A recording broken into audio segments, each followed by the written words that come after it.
Ya, keyakinan kelas ini nanti setelah kita buat, kita sepakati, inilah yang nantinya akan kita laksanakan untuk kelas kita ini. Bisa kita mulai? Ya, silakan siapa duluan memberikan ide? Ya, silakan. Yang lain juga nanti ya. Ya, silakan tuliskan idenya. Apa keyakinan kelas yang akan kita terapkan? Ya, yang lain juga ya, siapkan apa idenya? Ya, masuk tepat waktu. Ya, siapa lagi? Siapa lagi yang memberikan ide? Oh ya, silakan.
Kita sepakati beberapa keyakinan kelas.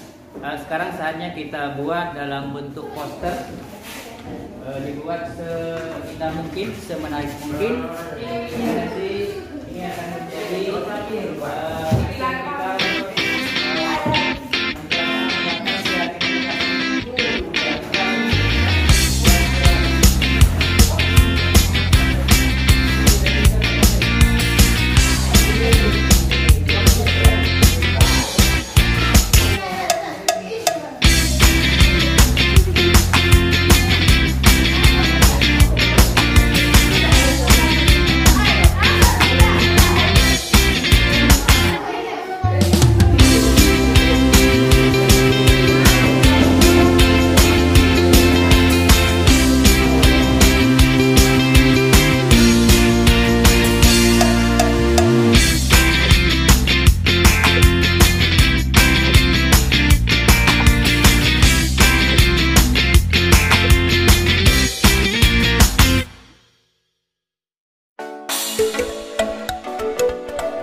pemahaman tentang budaya positif di sekolah yang akan disampaikan oleh Bapak Saidi. Nanti Bapak Sekolah silakan. Kami persilakan Bapak.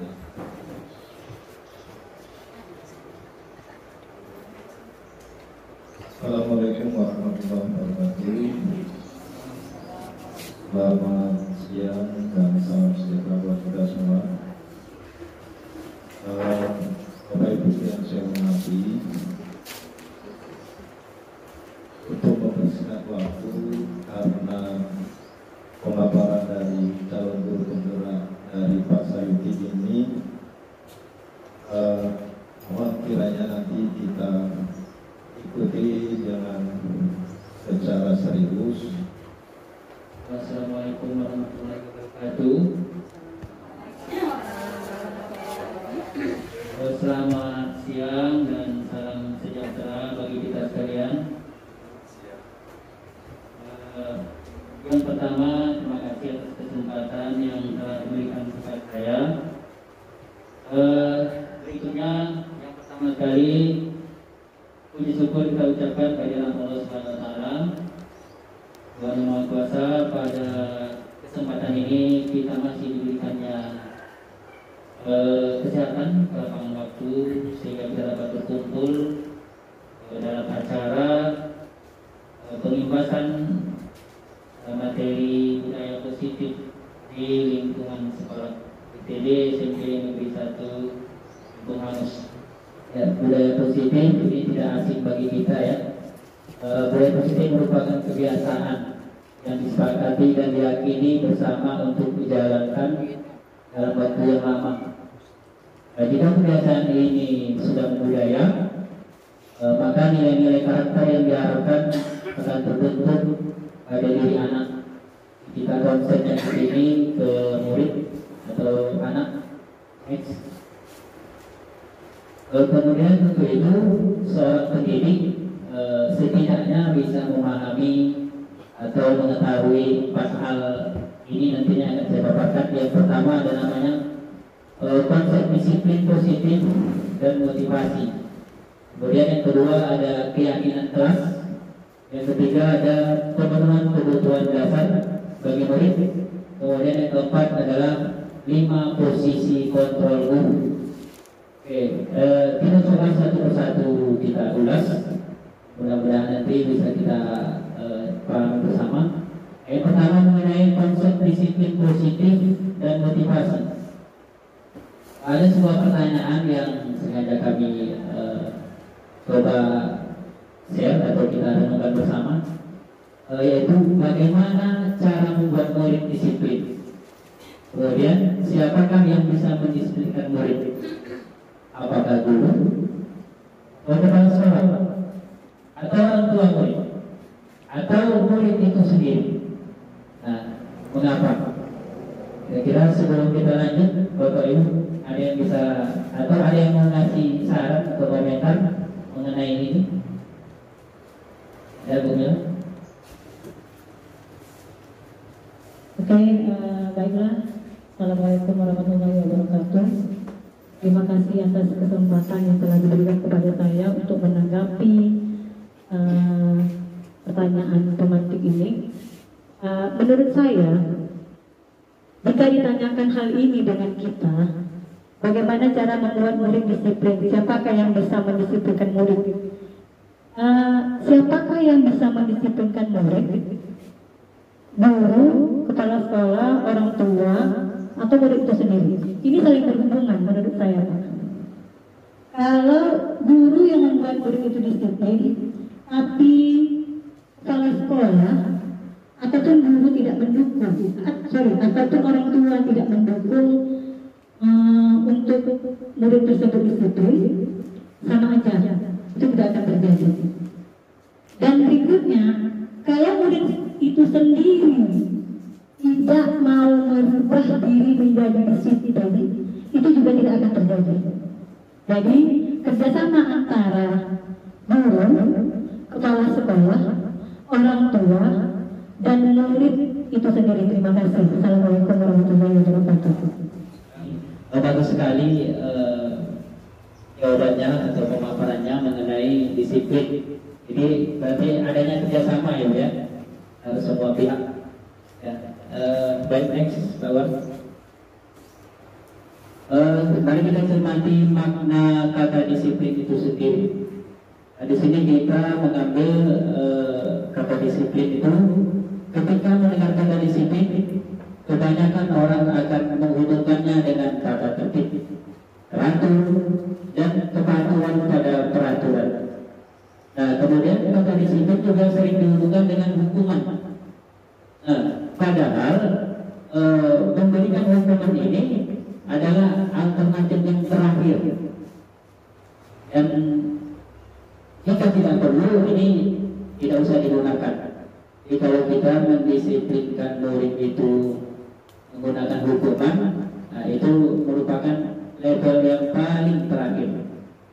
Kenapa demikian?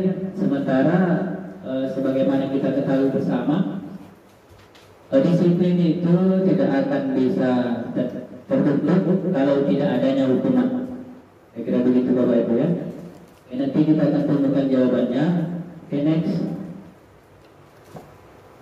Berikutnya, makna kata disiplin menurut Ki Hajar Dewantara, bahwa ada penggalan kalimat dari pernyataan Ki Hajar Dewantara mengenai disiplin yang kira-kira bunyinya, di mana ada kemerdekaan, disitulah harus ada disiplin yang kuat. Sungguh disiplin itu bersifat self-discipline, yaitu kita sendiri yang mewajibkan kita dengan sekeras-kerasnya, tetapi itu sama saja. Sebab jikalau kita tidak cakap melakukan disiplin diri, wajiblah penguasa lain mendisiplinkan diri kita. Dan peraturan demikian itulah harus ada di dalam suasana yang merdeka. Baik, next.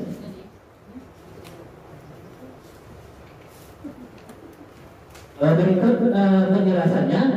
Di sini Ki menyatakan bahwa untuk mencapai kemerdekaan atau dalam konteks pendidikan kita saat ini, untuk menciptakan murid yang merdeka, syarat utamanya adalah harus ada disiplin yang kuat. Disiplin yang dimaksud adalah disiplin diri tadi, yang memiliki motivasi internal dari dalam dirinya. Jika kita tidak memiliki motivasi internal, maka kita memerlukan pihak lain untuk mendisiplin kita. Tentu ini bersifat eksternal ya, bukan dari internal lagi. Adapun definisi kata merdeka menurut Ki Dewantara adalah tidak hanya terlepas dari perintah, akan tetapi juga cakap buat memerintah diri sendiri. Jadi diri sendiri diperintah oleh diri sendiri. Ya, berikutnya. Di sini kami coba memaparkan ada 3 motivasi perilaku manusia menurut James Gossett. Yang pertama, motivasinya adalah untuk menghindari ketidaknyamanan atau hukuman. Nah, ini adalah tingkat terendah dari motivasi perilaku manusia.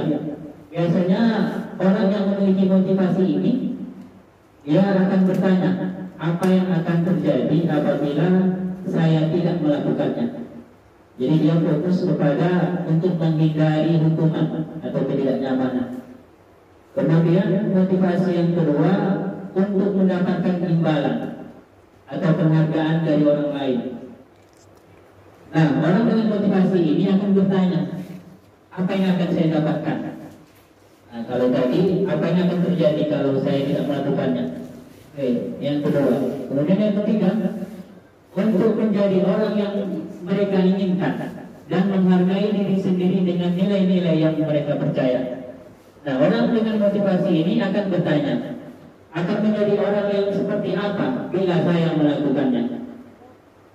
Ini adalah motivasi yang akan membuat seseorang memiliki disiplin positif, karena dia bersifat dari dalam dirinya, bukan karena ingin mendapatkan sesuatu, ingin dipuji atau untuk menghindari hukuman. Jadi tujuan kita bagaimana supaya murid itu memiliki motivasi yang ketiga ini. Nah, ya, baik, next, kawan.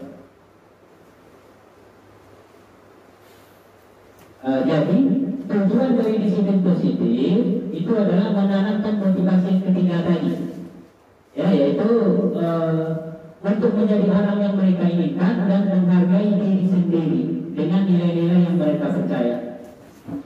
Ketika murid kita memiliki motivasi tersebut, mereka telah memiliki motivasi intrinsik, artinya motivasi dari dalam diri. Jadi mereka tidak membutuhkan orang lain untuk mendisiplinkan mereka. Pertanyaannya sekarang, bagaimana cara kita sebagai guru untuk menanamkan disiplin positif ini ke murid-murid kita? Itu menjadi permasalahan kita bersama. Ya, baik. Selanjutnya bahwa ya, tadi kita sudah bahas materi pertama. Sekarang keyakinan keras. Nah, sebelum di sini saya ingin tegaskan lagi tadi bahwa 3 perilaku manusia tadi, atau dalam hal ini murid, kita orientasinya adalah yang ketiga ya. Bagaimana murid itu bisa menanamkan rasa disiplinnya itu memang dari dalam dirinya, bukan karena takut dihukum atau bukan karena ingin dipuji. Nah, itu memang cukup berat untuk menanamkan itu. Tapi kalau tidak kita mulai, ini memang tidak akan terjadi. Coba sekarang yang kedua, ada namanya keyakinan keras. Keyakinan dapat diartikan sebagai fondasi dan arah tujuan sebuah kelas. Jadi kalau tidak ada keyakinan kelas, bisa jadi kelas ini tidak memiliki tujuan, mau kemanakan, mau ngapain. Nah, ini kira-kira seperti itu. Kemudian setiap tindakan atau perilaku yang kita lakukan di dalam kelas ini dapat menentukan terciptanya sebuah lingkungan positif. Perilaku atau kelas tersebut menjadi sebuah kebiasaan, kemudian yang akhirnya membentuk sebuah budaya positif. Untuk terbentuknya budaya positif, pertama-tama perlu diciptakan dan disepakati keyakinan-keyakinan kelas yang kita sebutkan tadi. Baik.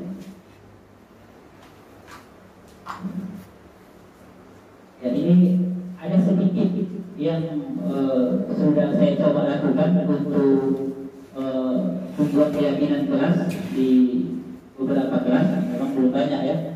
Jadi dalam ini menurut dosen 1998, suatu keyakinan akan lebih memotivasi siswa. Kalau dari di kelas itu sudah kita buat keyakinan kelas, seperti contohnya yang udah saya buat sedikit.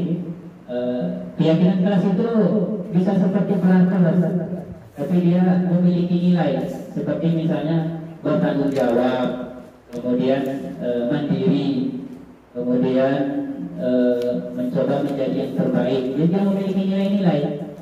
Jadi itu kalau kita coba yakinkan ke murid, kita buat secara bersama-sama, kita sepakati, kemudian dibuat dalam sebuah poster ataupun di karton biasa ya, kemudian kita tempel. Tujuannya nanti pada saat murid melanggar peraturan itu, kita ingatkan lagi. Ini kita dulu udah pernah susun. Ini dia bentuk nilainya, disiplin. Berarti kamu melanggar. Jadi apa yang harus kamu lakukan? Kamu sudah melanggar peraturan itu. Kira-kira seperti itulah nanti tujuannya. Baik, selanjutnya bahwa berikutnya yang ketiga adalah pemenuhan kebutuhan dasar. Ada lagi pertanyaan tematik. Ibu Ambar, dia adalah guru sekaligus wali kelas 2A. Ini Bu SD di SD Pelita Hati. Kemudian sedang menghadapi ulang salah satu murid di kelasnya, namanya Doni. Beberapa anak di kelas 2A ini telah datang pada dan mengeluhkan si Doni tadi yang seringkali meminta bekal makan siang mereka dengan paksa. Nah, jika Anda menghadapi situasi seperti itu, Ambar, apa yang akan Anda lakukan? Menurut Anda, kira-kira apa alasan Doni melakukan itu? Ada kira-kira yang mau memberikan pendapat? Kalau Anda sebagai ibu Ambar, apa yang akan dilakukan? Apa aja?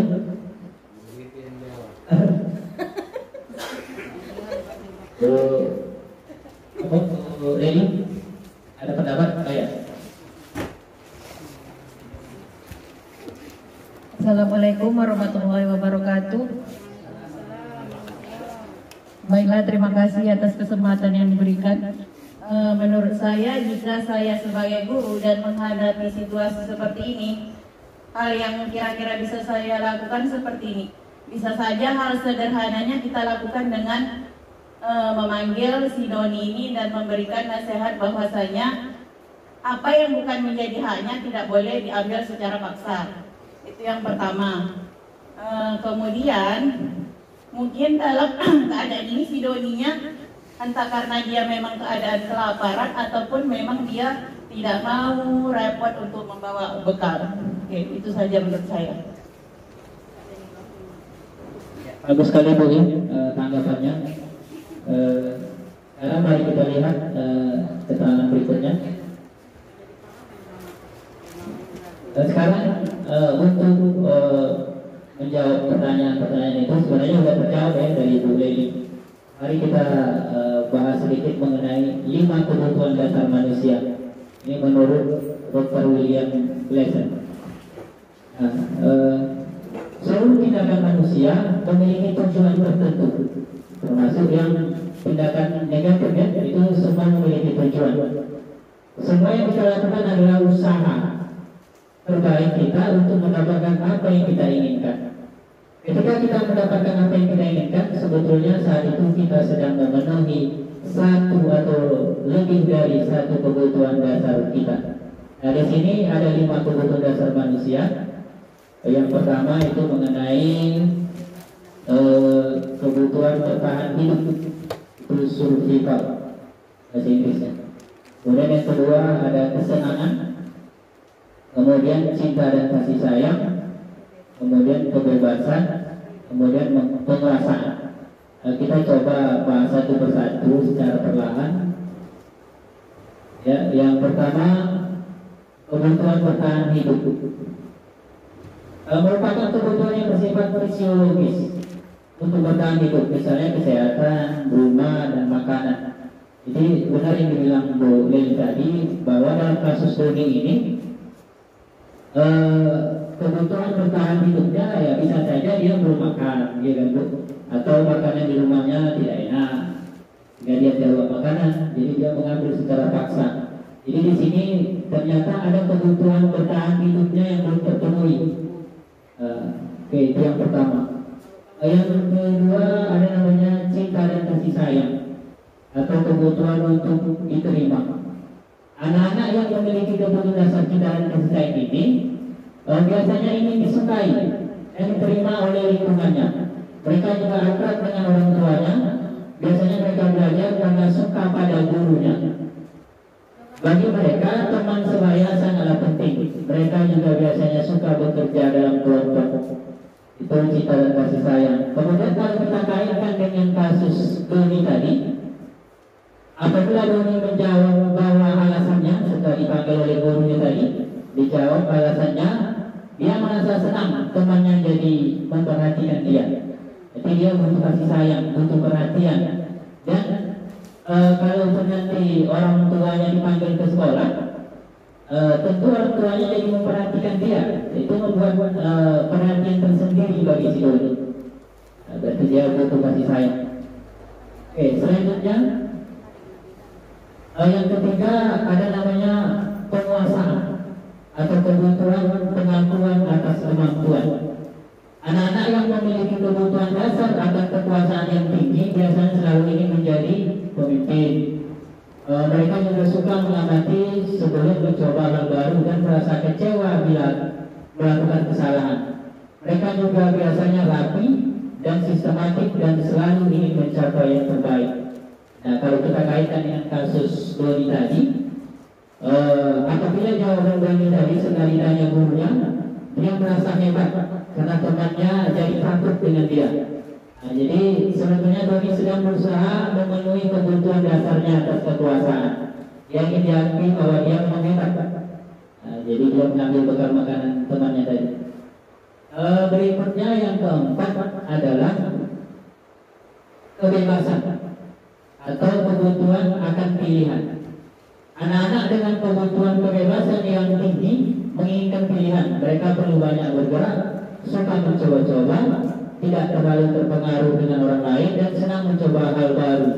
Nah, ini kebebasan yang dimaksud adalah kadang-kalanya kalau murid di kelas itu sering merasa bosan ya dengan pembelajaran kita yang mungkin agak sedikit monoton ya Bu ya. Kemudian dia ingin hal yang baru gitu.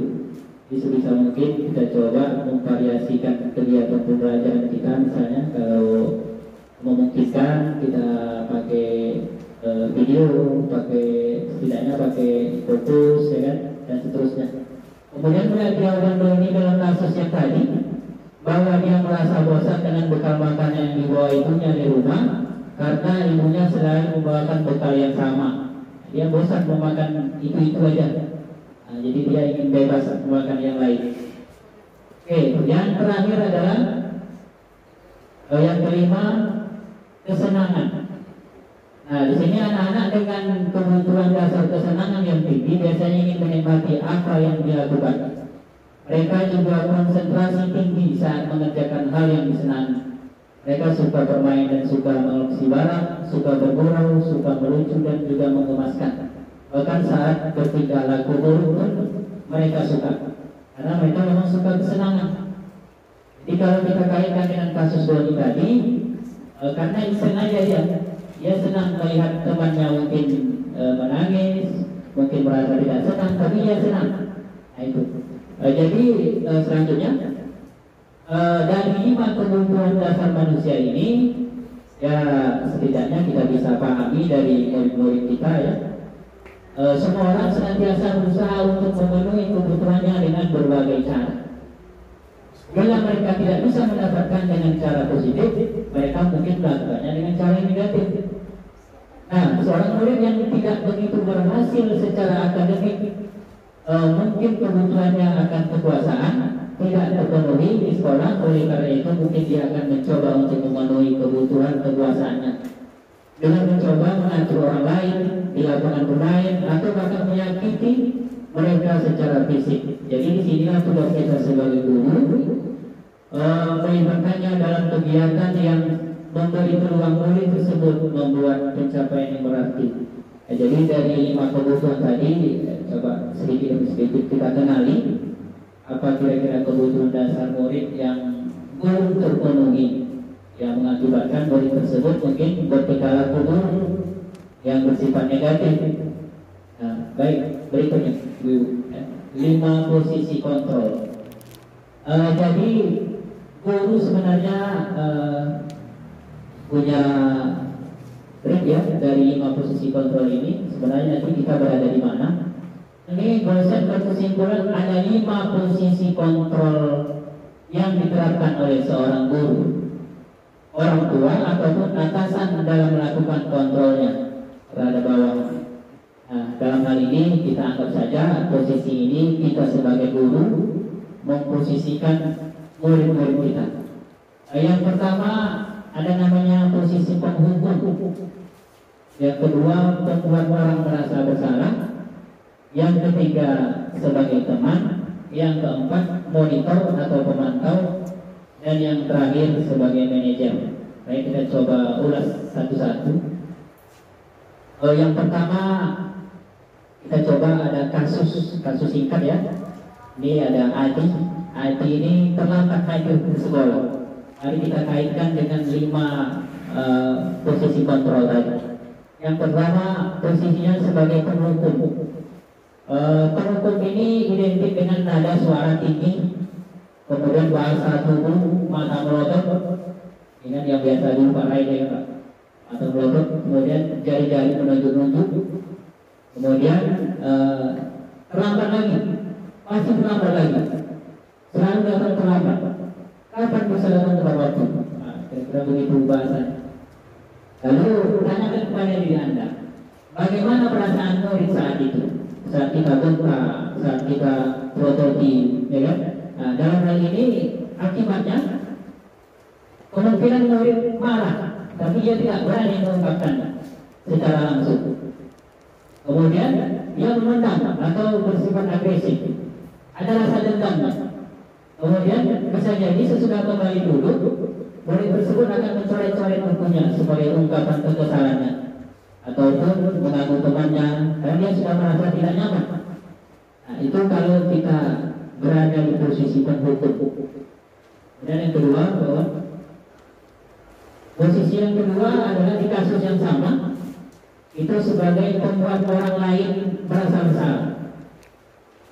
Nah, dalam kasus tadi juga, ini ciri-cirinya nada suara mengeras, halus, sedih, bahasa tubuhnya merapat pada anak dengan lesu, dengan lemas.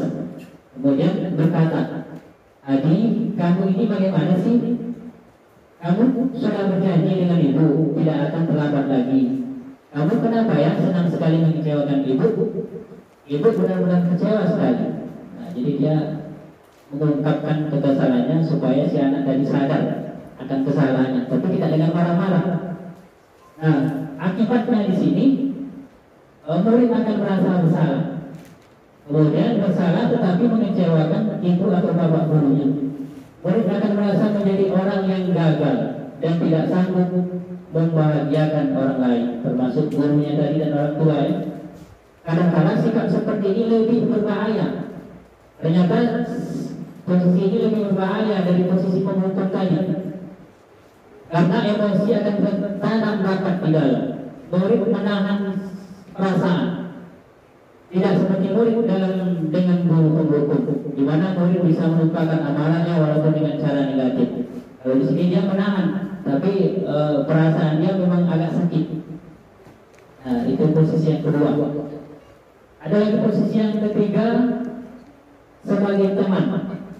Posisi sebagai teman. Ini ciri-cirinya nada suaranya ramah, akrab, dan bercanda. Bahasa tubuhnya kira-kira merapat pada murid, mata dan senyum jenaka. Ini sebagai teman ya, bagaimana kita memperlakukan teman, seperti itu juga lah posisi sebagai teman yang dimaksud di sini.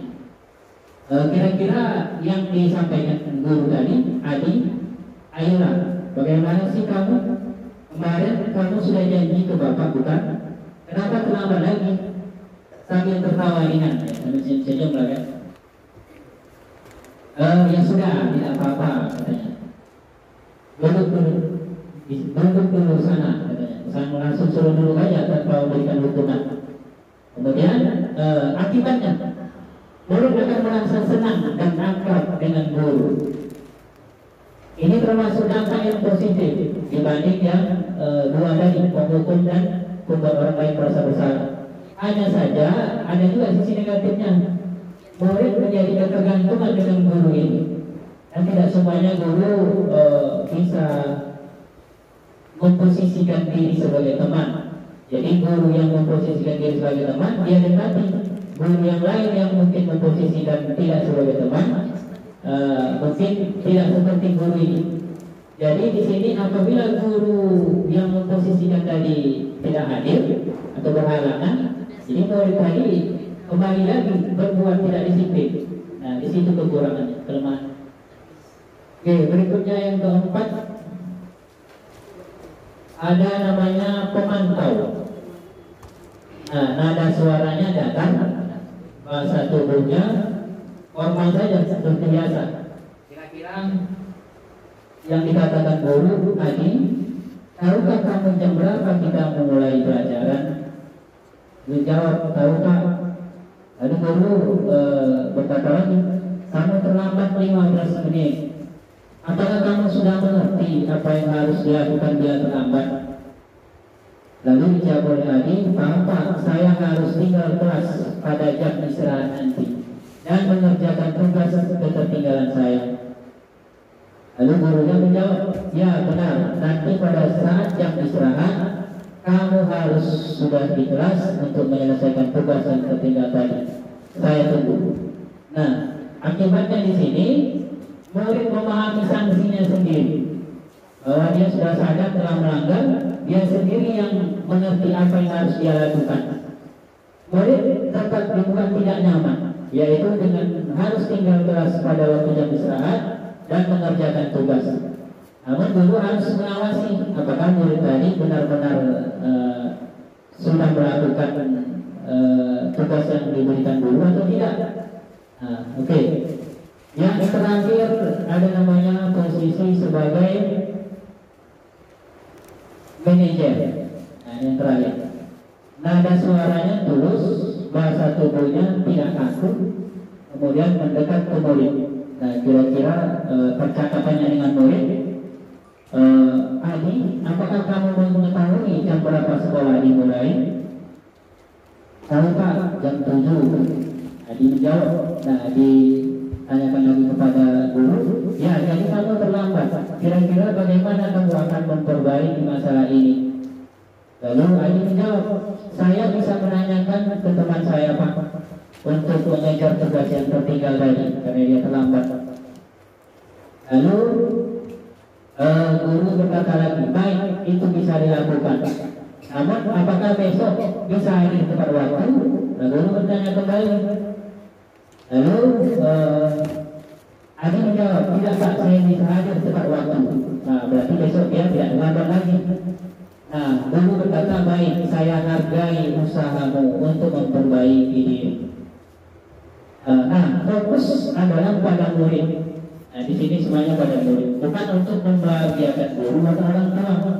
Murid sudah mengetahui adanya suatu masalah. Kemudian, bila guru mengambil posisi pemantau, guru akan melihat apa sanksinya. Kemudian, pada posisi manajer, guru akan mengembalikan tanggung jawab pada murid untuk mencari jalan keluar permasalahannya. Tentu dengan bimbingan guru. Jadi dalam 5 posisi ini, sebisa mungkin kita kenali satu-satu. Kemudian, kalau bisa kita berada di posisi manajer. Kalaupun tidak bisa, yang keempat tadi sebagai pemantau. Nah, kalaupun tidak bisa juga, ya perlahan mulai dari sebagai penghukum, beralih sedikit sebagai membuat orang merasa bersalah, beralih lagi ke sebagai teman, baru beralih ke pemantau, baru kalau bisa ke manajer. Nah, kondisinya disesuaikan dengan situasi kelas kita. Kapan saatnya kita harus berposisi sebagai manajer, kapan saatnya kita posisi sebagai pemantau, bahkan penghukum ataupun orang lain merasa bersalah. Selanjutnya, nah, seorang manajer telah memiliki keterampilan di posisi semua tadi, baik sebagai teman, sebagai pembuat orang lain merasa bersalah, sebagai pemantau maupun sebagai penghukum. Dia sudah mahir di semua posisi. Nah, tugas seorang manajer bukan untuk mengatur perilaku seseorang. Kita memulai untuk dapat mengatur dirinya. Seorang manajer bukannya memisahkan murid dari kelompoknya, tapi mengembalikan murid tersebut ke kelompoknya dengan lebih baik dan kuat. Bisa jadi dalam praktik penerapan disiplin sehari-hari kita akan kembali ke posisi teman. Ya, bisa ke teman, bisa ke pemantau, bisa kita bergeser ke 5-5-nya tadi. Tapi kalau bisa yang kelima tadi itu sebagai manajer. Itulah tujuan kita. Oke, next kawan, kita sudah selesai ya. Kita ke tanya jawab saja, mana tahu ada yang mau bertanya. Baik, Assalamualaikum warahmatullahi wabarakatuh. Terima kasih atas kesempatannya. Di sini saya ingin bertanya kepada Bapak CDP. Menurut Bapak, bagaimana cara kita sebagai seorang guru, terutama di lingkungan sekolah kita, bagaimana cara kita agar bisa menerapkan disiplin yang sudah Bapak jelaskan tadi? Karena menurut saya kalau di sekolah kita sangat sulit gitu untuk menerapkannya kan. Karena terima kasih Pak. Kita kembali ke kasus demi kasus tadi. Kemudian tadi juga Bu Kamila juga sempat memberikan solusi ya atau tanggapan. Nah, kita sebenarnya orientasinya ke situ. Jadi kalau menurut saya, itu bisa mungkin ditambahkan oleh Pak Kepala Sekolah atau yang lain. Seperti dalam posisi di tim sepak bola, ya ada 11 pemain. Nah, ke 11 pemain ini bahkan ada lagi pemain cadangan ya, jumlahnya misalnya ada 11 juga ya atau lebih. Seluruh pemain tadi ya Pak Jul ya memiliki tujuan yang sama, yaitu bagaimana supaya menang, gitu ya, bagaimana supaya masukkan gol sebanyak-banyaknya. Nah, pada posisi itu semua pemain dengan posisinya masing-masing bekerja. Bagaimana misalnya penjaga gawang bisa mengatur gawangnya, bagaimana posisi bertahan bisa di posisinya sebagai bertahan, apa namanya, begitu ada penyerang nanti dia coba tepis. Kemudian juga penyerang, bagaimana dia posisi sebagai penyerang, pemberi umpan juga bagaimana dia bisa memberikan umpan yang bagus ke penyerang supaya bisa menciptakan gol. Nah, jadi ini kerja tim. Di sini juga kerja tim. Makanya di pendidikan guru penggerak ini yang dituntut bergerak itu bergerak bersama, bukan bergerak sendiri. Kalau saya sendiri saja bergerak, itu berarti bukan guru penggerak.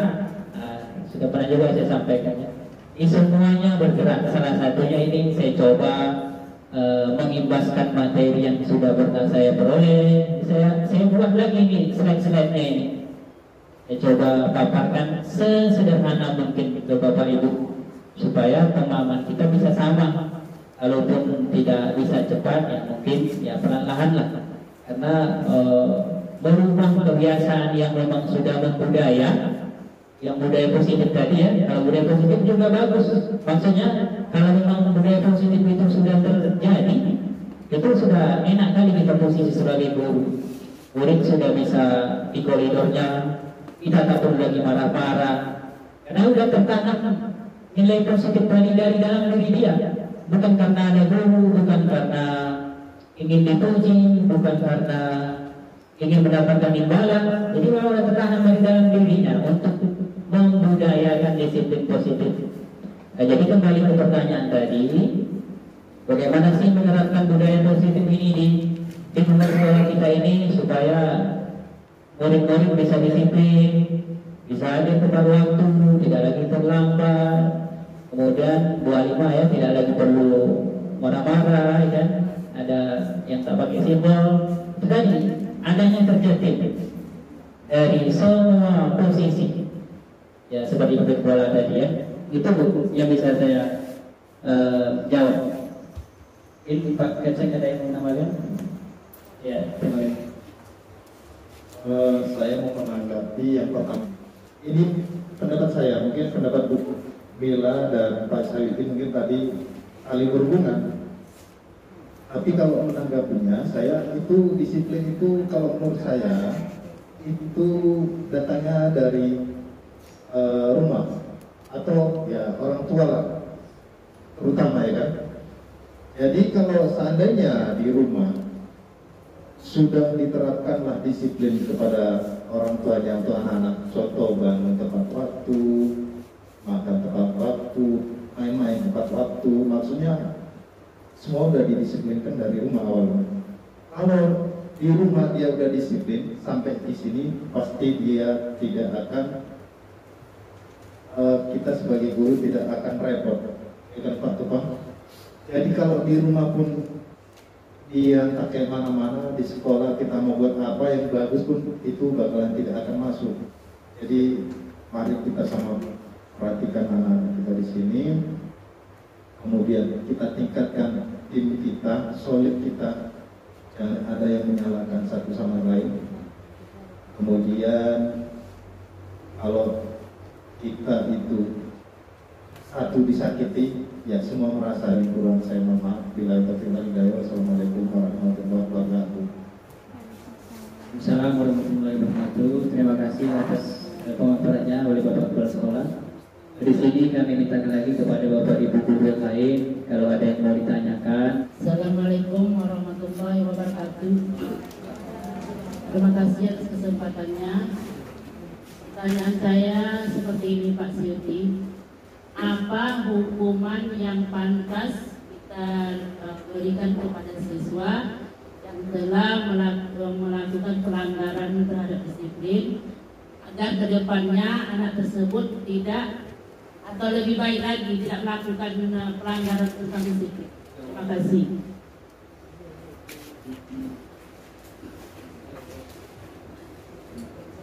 Ada lagi Bapak Ibu? Saya jawab dulu. Saya coba jawab. Apa sih hukuman atau bentuk disiplin yang bisa kita terapkan terhadap murid yang melanggar disiplin supaya dia tidak mengulang lagi? Kira-kira begitu pertanyaannya tadi. Kalau dari saya, mungkin kita bisa terapkan yang 5 posisi kontrol tadi, seperti yang sudah saya paparkan tadi. Sebelumnya kita juga coba sudah membahas tentang filosofi keadaan dewantara dalam upaya menghamba pada murid pada pertemuan kita yang pertama dulu. Jadi kalau kita sudah berhamba pada murid, intinya tidak ada lagi kita posisinya marah-marah, tidak ada lagi bahasa yang kasar keluar terhadap murid dan seterusnya. Dan hal ini diharapkan murid untuk mendengar.